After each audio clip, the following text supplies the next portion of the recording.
An embrace inside a New Hampshire hotel room caught on an FBI hidden camera.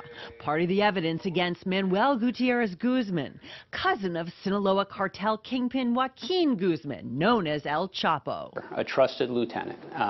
He had the ability to have direct contact with Chapo Guzman, which very few people on the face of the earth had. In federal court, Guzman apologized to the judge and people of the United States as he was sentenced to 16 years in prison.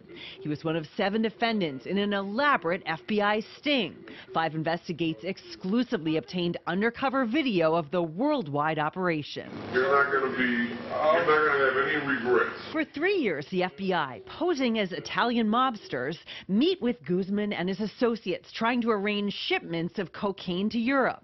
Here in St. Thomas and in Spain, where an undercover agent promises the room isn't bugged. I can assure you we can talk freely. From the New Hampshire seacoast, where Guzman was given this sweatshirt, to small talk at lunch at Boston's Marriott Long Wharf Hotel. How are the veal meatballs? They're very good. The FBI's undercover courtship of the Mexican cartel finally paid off in 2012 with the shipment of 760 pounds of cocaine to Spain.